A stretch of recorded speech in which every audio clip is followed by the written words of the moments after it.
Hello again, brothers and sisters from Missionary Families of Christ. Good morning, good afternoon, good evening, wherever you're watching from, whatever time. Welcome to another episode of Charism in a Year. And we're back in studio. One of the last episodes here in this studio. We won't tell you why. You'll have to wait to find out the reason behind that. Spoiler lang konti. But it's our continuous weekly episode on the books of our founder, Frank Padilla, the founder of Missionary Families of Christ, where we go deeper into the heart and mind of our founder to find out more about the charism that we have as MFC. He wrote 52 books over the course of his life, and there are 52 weeks, and I think it's the 30th book already that we're featuring, the 30th week. We're almost at the end, and hopefully through these episodes, you get to really be inspired to get your own copy of the book, to read it and go into the heart and mind of our founder. Because how else will you know what Missionary Families of Christ is all about? How else will you be able to go deeper into that if you do not read the writings of our founder and the first servant general? So today we have another booklet. So he has thick books, he has ebooks, and he has booklets. And today we have another booklet, which is Mary and the CFC FFL Core Values. Now you might be wondering, CFC FFL, what is that? Well, it hasn't been reprinted yet. So it will be reprinted with the MFC Core Values. So in 2007, our community became CFC FFL, Foundation for Family and Life. And then in 2019, we changed names to Missionary Families of Christ. So this book was written in 2010, and it hasn't been updated yet. Just the cover, but the content remains the same. Mary is, our core values have been inspired, and Mary is part of the core values that we have in MFC. And today I have three guests, Sister Aiza, Sister Kat, and Sister Anna. Parang sila mga madre, but they're not nuns. Of course, they're in community, and I'll have them introduce themselves. Aiza, let's start with you. Hi, good morning, good afternoon, good evening. I'm Aiza Buensalido. I have been a member of the Missionary Families of Christ actually since I was youth, year 1999 when I joined the youth camp, but I started being active year 2003. So I've been active in this community for 23 years already, and right now I am a full-time pastoral worker for Live Christ, Share Christ, assigned in Mindanao and also in Live Peer Movement. Wow, Mindanao. Yes. How exciting that. Well, you can share about that later. Okay, Kat. Hi everyone, I am Kat Moriones and I am assigned in the missions department. I am the missions department coordinator. I am in charge of travels and reports.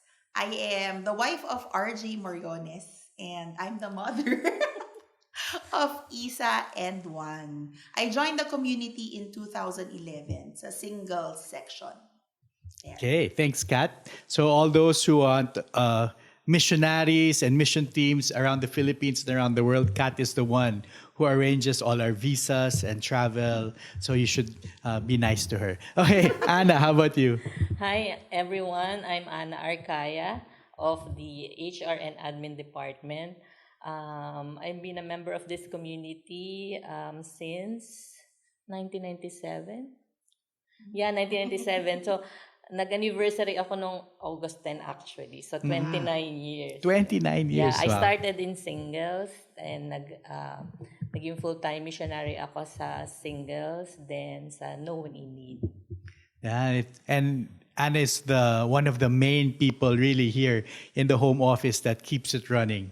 So there's a lot going on, especially now. Yes. But we trudge onwards. So our book again is Mary and MFC now, Core Values. So as you know, MFC, we have 7 core values: centered on Christ, evangelistic and missionary, focused on the family, being community, living a preferential option for the poor, exercising servant leadership, and being a servant to the church. And so I asked them each to pick 2, and I'll get the 7th one. So again, they'll be explaining the core value and give a short reflection upon it. And that's how we will discuss all these 7 core values. But in the introduction, It says here that MFC was consecrated to the Blessed Virgin Mary on August 10, 2007. And our core values function as our constant guideposts as we proceed with our life and mission. And Mary, likewise, is our guide.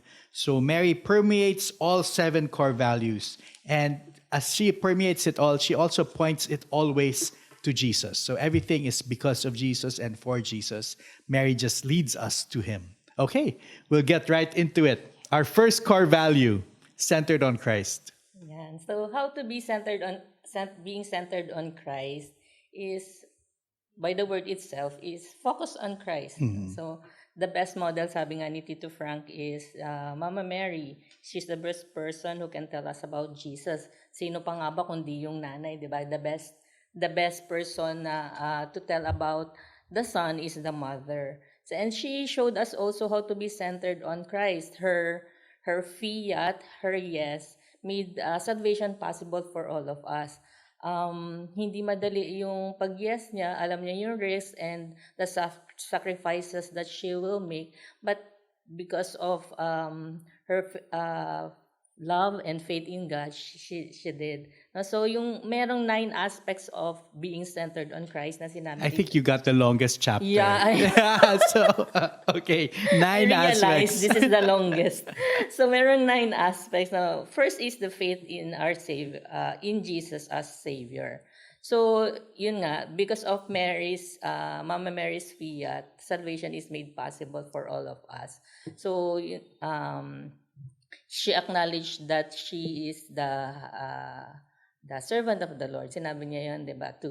I am the handmaid of the Lord, be it done to me according to your word.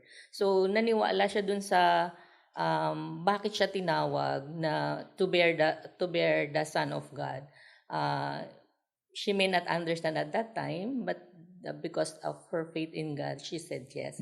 So, ganun din tayo, may mga times in our lives na hindi natin naiintindihan, lalo na in our work here in the community. May mga times na we don't understand bakit natin pinagagawa, bakit nga ba pa natin ito ginagawa, bakit ang hirap. But because of we know that is yung work natin as a community is for to bring people to Christ. So, ini-embrace natin yung kung ano man yung plano ng Diyos. Marami tayong mga, at times hindi naiintindihan. But when we know and understand that the plan of God is good for us, then we embrace whatever God asks us to do. So, our faith in God is important of being centered on Christ. Paano ka nga magiging centered on Christ kung wala kang faith in Him that He is our Savior? So, yun. Second, ang haba, bear with us. So, second is the hope for the future. So, wala ngang plinano na hindi maganda ang Diyos para sa tao. In Jeremiah, di ba, he said, His plan is for our welfare and not for woe. So, that's why nga God sent Jesus Christ to bring us from darkness to light. Mary trusted Jesus as our Savior. Ang daming minention dito si Tito Frank.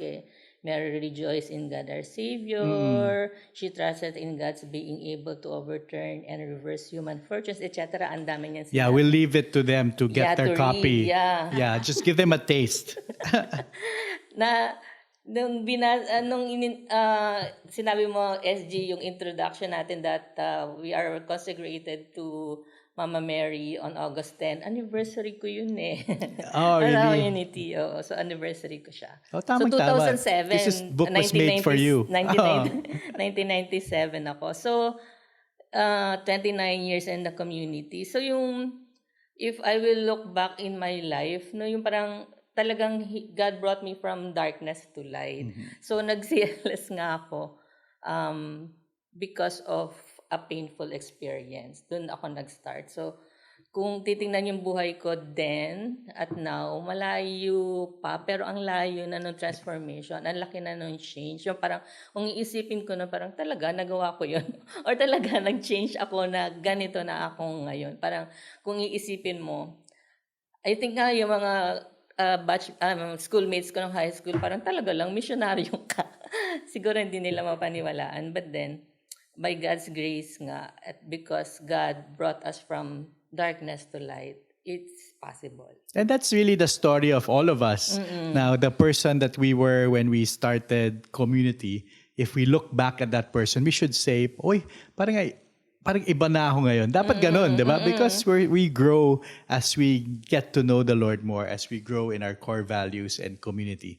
So we should be like that. Yes, if you are centered on Christ, parang imposible namang hindi ka mag-change, di ba? Being exposed to God, parang inevitable na mag-change ka. Parang ang sayang naman kung hindi, di ba? So, yun. So, let's go to the third, which is hope for the future.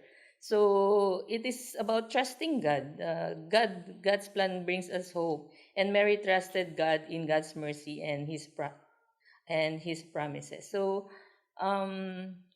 yun siguro yung, anong tawag doon? Tayo na, yung malalim ang ating, ano ba sa Tagalog nga ang hope? Pag-asa sa Diyos, lalo na sa mga Pilipino na ngayon, ang lakas ng ulan, madami binabaha, etc. Na we are able to still smile, joke around, even in disasters because yung life natin as Filipinos is laging nasa Diyos. So, lagi tayong naniniwala na ang Diyos ay pag-asa natin. Lagi tayong naniniwala na ang lakas natin ay galing sa Diyos. So, yung may Filipino praise na bathala na. So, bahala na lagi ang Diyos. Lagi natin sinasabi yan. And same is true with our salvation. We hope in the Lord that being centered on Christ, focusing on Jesus, and doing what He is calling us to do will bring us to salvation and have eternal life. Yeah. Okay.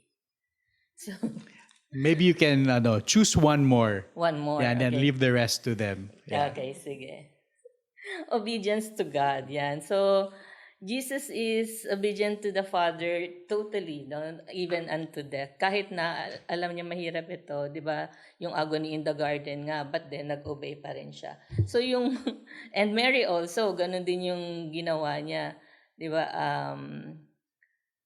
Even despite the risk and the sacrifices and not understanding everything, nag-obey pa rin siya. So, sabi ko dito, yung thought ko, bakit nga ba? How can we say we are centered on Christ but we cannot totally be obedient to God? Di ba? Nasusunod pa rin minsan yung preferences natin, yung ways of, may preference ka how to do things, may pinipili lang natin kung ano yung susundin natin, yung nga sinasabi natin, di ba, na cafeteria, Catholics tayo. So, how can we be centered on Christ if we will just choose what we prefer to do? So, yung pagiging centered on Christ is total obedience. So, easier said than done, pero start with the little things and eventually we'll learn to really obey God in everything. Yun. I know you prepared for all 7, but let's leave it as a cliffhanger. So in Centered in Christ, there's like how many more? 4 more. 4 more. Yeah, so being a servant, loving as Jesus loves, growing in holiness, the work of evangelization, and a life of joy, and being a disciple. So that's just in Centered on Christ and how Mary lives out this, in how she lived it out in her life and how we can follow her. And I'm sure Anna had a story for all of that. We can guest her again in the future to really hear all the stories. But we just wanted to give you a taste and to really invite you to go get your copy, to reflect on it as well, and see how Mary is in our core values and leads us to Jesus. So that was the first core value. The second one is evangelistic and missionary. Evangelistic and missionary, yes. So that's our second core value. Basically, as missionary families of Christ, we are being called to bring the good news of salvation to all the world, to all the people we encounter, to our families, to our friends, and even to our work. Ayan. And our inspiration, of course, is Mother Mary. So, bakit si Mother Mary? Kasi when we go to evangelization, as said here in the book from Tito Frank. One thing is certain, when we evangelize and do mission, we become engaged in spiritual warfare. Grabe. Nakakatakot. Spiritual warfare. Yung nag-mission ka lang naman, nag-evangelize ka, pero you're involved in a bigger war, in a bigger warfare na nangyayari. So every day that we go to different missions, to different CLSS, LCSC, to different engagements, we are truly being at war. And paano yun nagsimula? From the very beginning, it was Mary who was involved in the spiritual warfare. Kaya siya talaga yung inspiration natin. Paano nagsimula? Well, originally, di ba, yung original sin natin, when God told Adam and Eve na do not go there sa fruit at kainin yung fruit ng tree na yon, pero tinempt sila ng serpent. So, ang nangyari, they had lost everything. So, nung pinatawag sila ng ating Panginoon na Adam, Eve, and Serpent, yung mga characters doon, ang sabi, you will be punished. So, dahil sa mga nangyari na yan, hindi na eternal life. You will experience death. You will, yung sufferings ng woman, sa childbirth, tapos yung serpent, you will be banned from other animals, you will crawl on your belly, tapos yung man, you will do hard labor for food, ganyan. So, ang dami nangyari, but then, may isa pang sinabi si God. It's in Genesis 3, sabi niya, He will strike at your head while you strike at His heel, but more importantly, ang nakalagay, I will put enmity between you and the woman, and between your offspring and hers. What does that mean? From the very beginning, Mary was there. Who is that woman?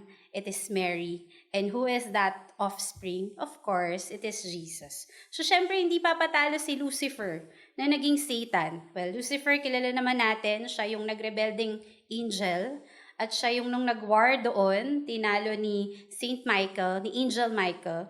And then, hindi siya syempre, dahil nga ang dami na nangyari, gusto niyang maging God, hindi na siya mapipigilan pa.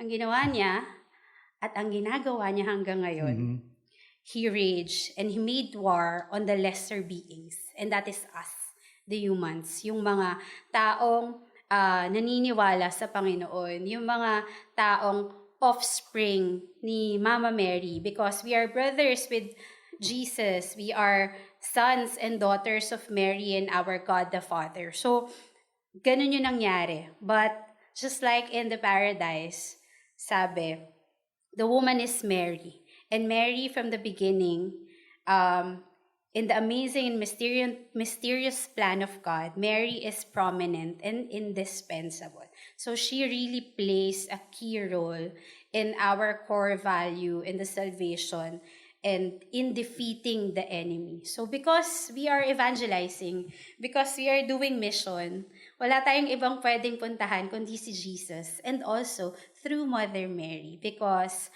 siya nga ang ating, imagine a woman, a human being, ang makakatalo kay Satan na angel na, pero wala pa rin, hindi pa rin niya matatalo si God. So, ang titirahin niya talaga, okay lang ba yung term na yun?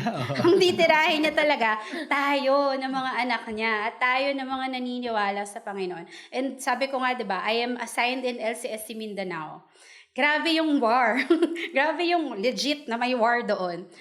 Kung titignan natin, Mindanao is really at war pa rin. May mga nangyayari pa rin dong mga sumasabog na mga tangke, ganyan. At the same time, meron akong naranasan nung nandun ako, just this year, lumindol. So, grabe, yung parang, Lord, nagmi-mission lang naman, pero bakit lumilindol? Yung rooted in Christ ka, pero hindi pala ako rooted sa ground. Yung, pwede ba yun? Kasi nag-shake yung ground, ganyan. So, maano ka, parang madiderail yung mission sa'yo. Focus ka on mission, pero ginugulo ka. At the same time, nasa Mindanao ako, pero nababalitaan ko na emergency yung kapatid ko, nagkasakit si mama, may nangyayaring away sa pamilya. So talagang yung war na sinasabi, very real. But still, because we are called to do mission and evangelization, we can only call to God, but at the same time, our inspiration and help is Mother Mary. Amen. That's good. I like it when you mentioned, I underline that as well. When we evangelize, we assault the kingdom of darkness, and we attempt to release those who are in captivity to Satan, but the devil does not sit idly by. And that's your experience. You're a woman doing mission in Mindanao, which is not easy. So just like Anna was really a good example of being centered on Christ and changing her life because of Christ, you're a good example of evangelistic and missionary, going to a place which is very difficult for you, but doing the mission. So Yeah. keep on. Naiyak ako. Keep on going. At mag-isa lang siya. Mahirap eh. Ay, hindi. Tama mag-isa minsan. Yeah. But you have to do it because Mary did it as well, in spite and despite of everything. Our third core value, she's also the epitome of this. Focus on the family. She has brought her family on missions abroad, even if it's difficult, because she's focused on the family. Kat, tell us more about focused on the family. So focused on the family. The first line of Tito Frank here is, our mission of evangelization is done within the context of family life renewal. In this, Mary is our model. He emphasized in this core value that Jesus, Mary, and Joseph were a family. Paulit-ulit yon, the Holy Family, Jesus, Mary, and Joseph. Tapos, dito sa focus on the family, he mentioned that in all of the 30 years, Mary also experienced the normal anxieties of a mother. Kasi 'di ba, she presented Jesus, and then Simeon told her that may prophecy that she herself will be pierced with the sword, ganyan. So, isa na doon yung nung nawala si Jesus sa temple. Tapos Tito Frank mentioned here na he did that when he was 12 years old. 30 years yung hindi naman nakasulat. Mm-hmm. So, he might have been done that so many times in preparation for his public ministry. Pine-prepare niya rin si Mama Mary and si Saint Joseph dito. It's mentioned here that 30 years of preparation. What did Jesus do in all these 30 years before his public ministry? So he learned carpentry from Joseph. He was taught the scriptures. He learned godly virtues. He grew up in a healthy and wholesome family environment with the love and care of parents. So Tito Frank is telling us that we as members of MFC, we need to be focused on the family. It's not enough that we are active members of MFC, because our family is we need to focus first and not neglect our family, kasi dito tayo manggagaling. This is where the Lord will meet us. Tapos here meron nga siyang sinulat dito, medyo mahaba, pero parang sinasabi niya, why not start the ministry when he was 12, when he was 13 or 14 or 15? Isa niya yon eh. Pero in the end, sabi niya, why not earlier than 30 years old, since the work was urgent and crucial? Since many were dying in their sins, since many were in darkness, there certainly was no time to lose. We, of course, cannot fathom the inscrutable mind of God, but could it be that God wanted to stress the importance of the family and of family life? Jesus himself lived for 30 years with his family. Siguro, napapagalitan din siya ni Mama Mary. Siguro, how Saint Joseph taught him how to be a man, how to take care of his mom. God knew that he had to prepare for 30 years. God knows the perfect time, so he prepared us and our families. Same thing in community life. In community life, di ba sometimes marami tayong mga prayers na hindi pa nasasagot agad-agad. Ganyan. So sabi ni Lord, wait lang, si Jesus nga prepare ko for his public ministry. I'm also preparing you for whatever I am planning for you.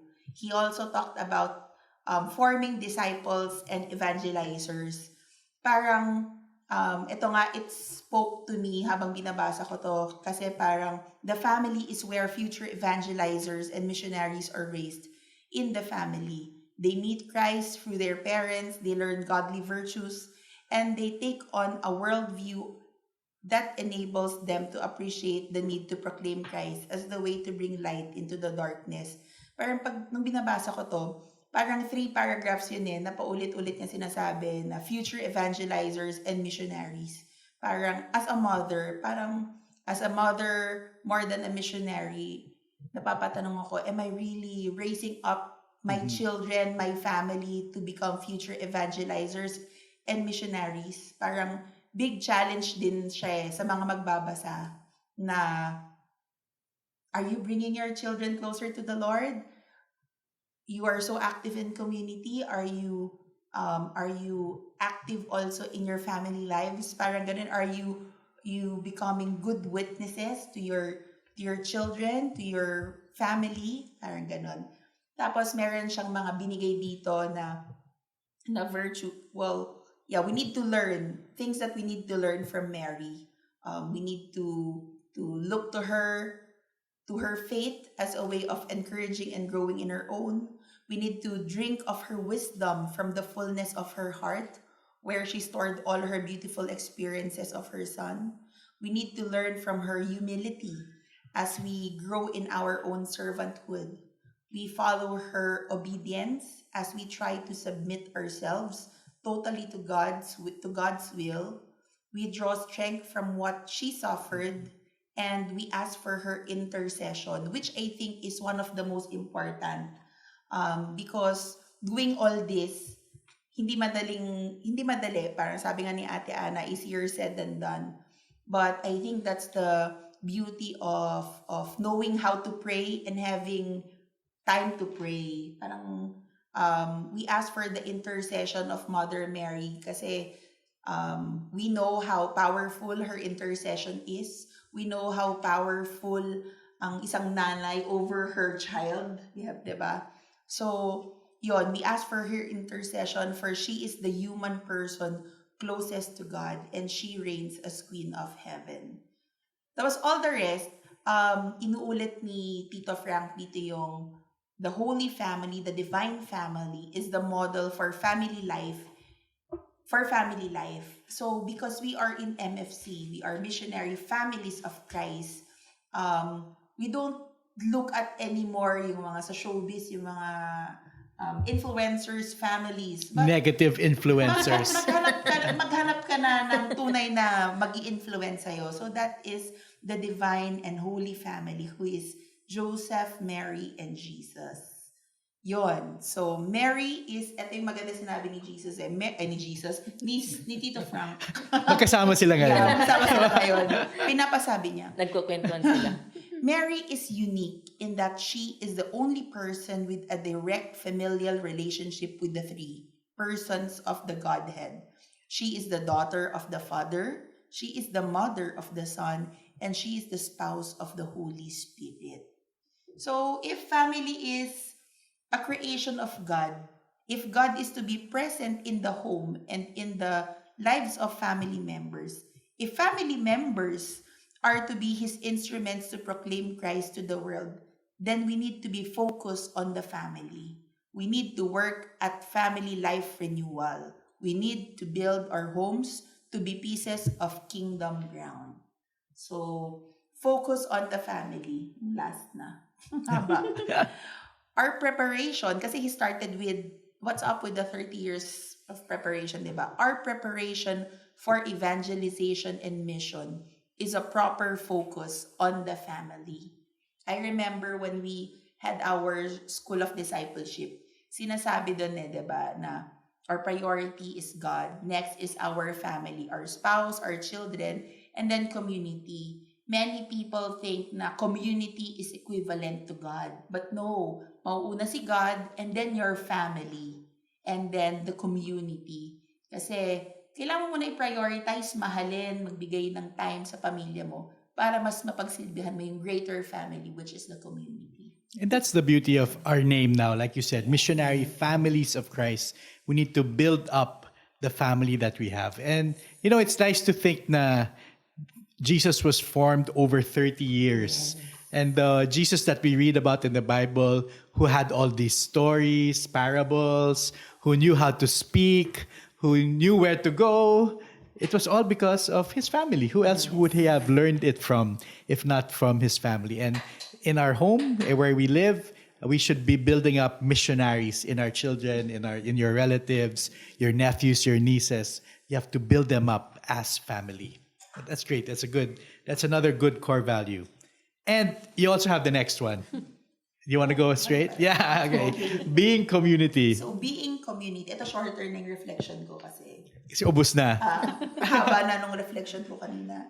But yeah, being community, dito sa core value na to, ilang beses sinabi ni Tito Frank yung in being community, Mary is at the very heart of this call. Mary is at the very heart of this call. Sinabi niya ulit yon. Mary is in a very unique position. Indeed, she is intended by God to be the very heart of community life. So, who else can best help the nuclear family? Mary lived with Jesus for 30 years before his public ministry. Para I think yun yung beauty ng Jesus lived his childhood. Nagbinata siya, ganyan. Yung 30 years of preparation. So, hindi mo masasabi na si Jesus naman siya eh. Hindi niya ma-experience yung mga experience natin. Especially kay Mama Mary. Kasi, sabi nga kanina, diba, dun sa Focus on Family, nagkaroon din ng, for sure, baka nagka-anxiety rin si Mama Mary, kakahanap kay Jesus, ano ba itong pinagagawa ng anak ko, ganyan. Baka lang. Sounds familiar ba? No naman. No naman. So, Not yet. When they get older. wag muna. Yan. So, sinasabi dito ni Tito Frank, Mary also helps us in our community life. As MFC, she guides us with the wisdom of her Son, our Lord Jesus Christ. She consoles us in our lamentations, and she intercedes for us and for our mission. Dito sa actually first part ng being community, Tito Frank was talked about Mary's intercession in the life and mission of the church. Mary is there right in her midst, praying and interceding. Tapos it makes sense That's why we always ask for her intercession. Of course, when we pray the rosary, in every community activity, assembly, we never miss praying the rosary. We have prayers for Mary, the Star of New Evangelization. We have prayers for Our Lady of Victory. So, Mother Mary's intercession is very important in the life of community. So, what are the heart of community? What does Tito Frank mean by that? So, the heart of community, meron siya ditong sinabi, as the heart of community, Mary shows us the way to fulfilling our mission. Some 7 points. Okay? I'm so sorry guys kung may mga naririnig kayong tunog. My children are Looking knocking. for you. Yes, because we are focused on the family. Yeah. Okay? Okay. So first way of fulfilling our mission is in being obedient to God's call. Mary considered herself the Lord's servant and only willed what He willed. We are God's servant and we want nothing but to do His will. Okay? Hindi ko na babasahin, of course, lahat ng yon. Pero siguro all 7, yung ways ni Mama Mary is in being obedient, in totally trusting in God, in caring for our brethren, in rejoicing through difficulties, in taking the path of humility, in living lives of holiness, and in giving all the glory to God. Tito Frank ended this core value with community as a gift from God. So community is God's gift to us. It is the necessary support environment that we need for our own personal growth in Christ. And Mother Mary is also God's gift to us because we are in community. He also gifted us with the Mother of Jesus who will intercede for us, pray for us, guide us.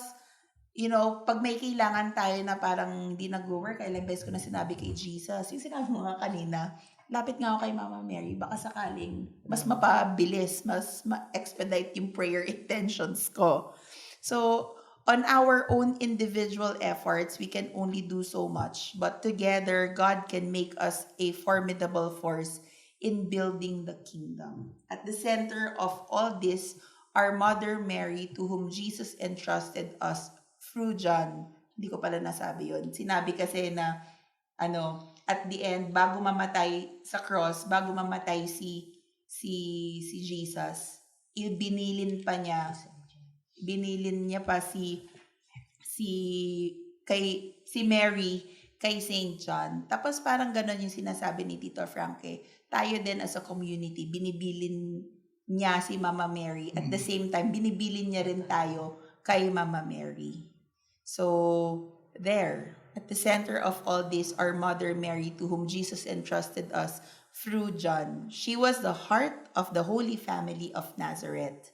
In consecrating ourselves to her, Mary has become the heart of MFC as well. Amen.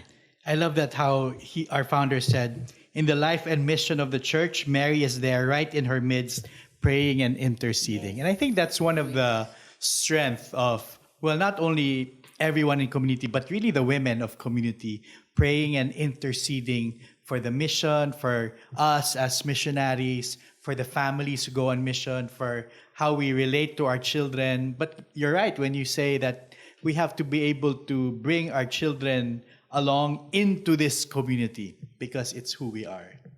Okay, let's go to our next core value, living a preferential option for the poor. Ayan, ako ulit. So, sabi dito, sa first line dito, the mission of Jesus is to bring good news to the poor. So, alam naman natin na the poor has a special place in Jesus' heart, no? Even, di ba, yung birth niya sa sabsaban, di ba, pinapakita yung importance, yung pagmamahal niya sa mga mahihirap, even sa birth niya. So, we are to care. So, command niya yun to bring glad tidings to the poor. So, we are to care for those who suffer most. Kasi God cares not just to our body and soul, but also to our human dignity. So, He wants to equalize yung dignity ng tao. Kasi nga, di ba, pag materially poor, deprived ng opportunities, hindi preferred, na papabayaan, naiisang tabi. So, that's why may special place sa puso ng Diyos ang mga mahihirap. So, He wants us to care for the poor. So, for us talaga na hindi materially poor, kailangan naman natin yung be poor in spirit, the poverty of the spirit. Why? Because para maintindihan natin how is it to be poor. Paano tayo magki-care sa kanila kung, 'di ba, hindi mo naiintindihan paano maging mahirap. Being materially poor doesn't mean naman na you cannot be have faith in God. 'Di ba, mas lalong ang dependent on God yung mga poor. But yung poverty in spirit means being able to recognize na hindi yung mga possessions natin, yung status natin sa buhay, and yung wealth natin, yung education natin, yung importante, di ba? Yung being the children of God is, yun yung importante, and our faith in God. Yun yung magsasalba sa atin, hindi kung ano yung meron tayo. So, to be able to understand the poor and to help the poor is to have poverty in spirit. Mm-hmm. Okay, so, how do we care for the poor is to live a simple life, simplicity of lifestyle. Kung ba, sabi nga, parang joke, so kung hindi ba ako bibili ng mamahaling kape, may kakainin ba yung mahihirap o matutulungan ba? Yes, di ba, pag nagtipid ka, you can extend help to the poor. So, pwede tayong tumulong sa simbahan, yung nasa-save natin na hindi tayo bumibili ng mamahaling kape, we can give alms to the poor. Or sa social action ng simbahan, sa atin, sa no one in need, di ba? So, if we live a simple life, we can, yung mga natitipid natin, can help the poor. So, marami tayong pwedeng maitulong. opening ng classes, pwede nating ibili ng mga school supplies, may project na ganun ang no one in need, di ba? Lapis at papel, yan. So, your 100 pesos will go a long way. Ilang estudyante rin yung matutulungan para magkaroon ng school supplies. So, and also it takes a lot of humility to help the poor, but recognizing that God is in them also, and they are the face of Christ. Kaya kailangan din natin ng to recognize them we need humility as well. So, yun nga sabi niya dito, we are called to share our resources. Mary shared her very self with her cousin Elizabeth, caring for her for 3 months, even when she herself was pregnant. Kahit na nga in our poverty, di ba, kahit na nga sapat lang tayo, may maitutulong at maitutulong pa rin tayo. And maniwala tayo na yung itinutulong mo, mas babalik pa sa iyo yun 100-fold. So, to care for the poor also, we are called to fight for social justice. Sabi nga, minention ni Fab dito na Mary in her Magnificat, where Mary sings the vision of justice where unfair power structure are overturned. So, kung tayo yung, kumbaga, binigyan ng role to help them na ma-overturn yung situation nila. To fight for social justice, then we need to challenge unjust systems. No? Kaya nga may mga social work sa simbahan, may mga group tayo na fighting for social justice.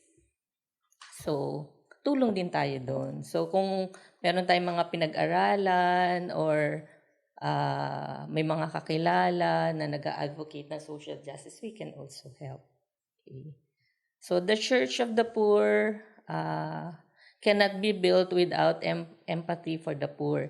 This is needed by those who are not poor so they could relate to their sufferings. Having poverty in spirit help us empathize and fight for justice because we see ourselves as one family under God. So, kaya we need to help the poor para ma-equalize, di ba? Maging pantay-pantay tayo. Dahil pantay-pantay naman tayo, lahat tayo ay anak ng Diyos. So, tulungan natin sila na ma-lift yung kanilang buhay. I think that's good na we remember that Jesus, Mary and Joseph, they themselves were poor. Poor, yes. So how can we say we love Jesus without having that empathy for the poor? So that's the whole point that you were been saying, that we should really reach out to them, simplicity of lifestyle, and yung hindi siya, I won't buy that expensive coffee, but I'll buy something else for myself. Yes. And give it to those who are in need. So in MFC, we have that. We want to serve the poor. We have that preferential option for the poor, and we do our best to help them in whatever capacity that we have. Okay, we're on our 6th core value. It's mine. It's my turn. Exercising servant leadership. And I actually wore my Mama Mary t-shirt today from the Manila Cathedral. Thank you very much. Exercising, not a sponsor, but thank you for the t-shirt. Exercising servant leadership. So God needs servant leaders who will care for the flock and move the mission. Aside from Jesus, who do we look to as our model for servanthood? That person is none other than Mary. Even given her lofty stature as the mother of God, even as all ages call her blessed, Mary is our foremost model for servanthood. So our founders talks about Mary. She declares who she is in relation to God. She is a handmaid, meaning she is serving. She acknowledged her loneliness. She has humility. Just like all of us, as we become servant leaders, we can think that we are the one to be followed, that everybody should obey us, but we should serve with humility. And because Mary was humble, God exalted her. This is a spiritual principle. Because Mary was humble, God did great things for her. Of course, that shouldn't be the reason we want to be humble. But because we are humble, God will do great things for us. He will calm our hearts. He will let us not be attached to material things. He won't let us be anxious because we are serving him with humility. So what does a servant do? Mary obeyed even when she could not fully understand what was being asked of her. And sometimes we're like that as well. We don't really fully understand what God wants us to do. We have a mission as missionary families of Christ, but maybe now we don't fully understand what is going to happen in the future because God hasn't revealed it to us yet. He's revealing it to us little by little because maybe we're not prepared yet. We need to continue serving in humility. But Mary also exhibited openness, trust, and faith. So we too are called to have that openness, trust, and faith. We are called to obedience. And one thing I really highlighted here, in our call to servant leadership, Mary shows us the way by being sensitive to people's needs, by being confident in God's help, by being humble, especially when exalted, and by being totally submitted to God's will and direction. So we need to be that way as well, sensitive to other people's needs. We need to be confident that God will help us. That's why we're doing this mission in the first place, to show that God will help all of us. And being humble, especially when we are praised and exalted, and totally submitted to God's will and direction. God, we always pray, God, what do you want from us? But when He shows us the way, sometimes we don't follow. Reklamo. Yeah, we complain. Oh, why is it this way? But we need to know that God has this perfect plan for us. Okay, we're going to the last core value. Isa, you got the last one. Yeah, the last core value is being a servant to the church. So we are all called as missionary families of Christ to exercise servant leadership, but at the same time, we are called to serve the church, the greater church. And anong role ni Mary doon? From the very beginning, the birth of the church and Pentecost, Mary was there. Diba? Mary is present in the church's life. Sabi, being the mother and the foremost disciple of Jesus, being the spouse of the Holy Spirit, and being the highly favored daughter of the Father, Mary's prayer was powerful. Sobrang powerful. And up until today, Mary continues to intercede for the body of Christ on earth. Mary continues to intercede for the church, for our church, given her unique relationship to the Triune God. Sobrang powerful talaga ng prayer ni Mama Mary. And when she intercedes for us, just like what happened in the wedding at Cana, when we do what Jesus tells us, mangyayari yung mga hindi natin akalaing mangyayari. What I love here, sabi dito, in fact, with her yes, with the faith she professed at the Annunciation, Mary precedes and prefigures the church. As such, she remains ever at the heart of the church and her mission in the world. Mary is our inspiration for being at the service of the church in her mission. And paano ba sineserve yung church? Kanina na pag-usapan na natin yung mga yun about evangelization, about family, about life, we protect the life, about servanthood, about holiness, about social justice, and of course, about evangelization and the spiritual warfare. And sa lahat ng yun, nandun si Mama Mary. Nandun siya. Mary, the constant mediation intercession of our Blessed Mother. Actually, kailangan natin yun. When we serve the church, we need Mary's constant intercession and mediation. Dahil wala namang ibang magdadasal sa atin. Yes, we can all pray for each other, but the very powerful prayer there is the prayer of Mama Mary to her son, sa anak niya. Sabi pa dito, Mary is the mother of the church, and Mary is the queen of heaven and earth. She is the model for the church in her earthly pilgrimage, our intercessor for all our struggles in our journey, and she is committed to comfort and warmth of our hearts, to strengthen our weakly bodies every time we do mission, and to lift our spirits every time na nag-waver na to. She inspires us and she keeps us always in her loving embrace. Alam mo, SG, sobrang real nito kasi I am a missionary for Live Christ, Share Christ. And I truly believe that as a missionary families of Christ, servant leader, member, our mission is not just here in our community. It is for the greater church. Kaya nga may Live Christ, Share Christ. It is for the church, by the church. And wala tayong parang pwedeng gawin kung hindi yung lahat ng nangyayari sa pamilya natin dito sa Missionary Families of Christ, lahat ng blessings ng Panginoon, hindi pwedeng sa atin lang.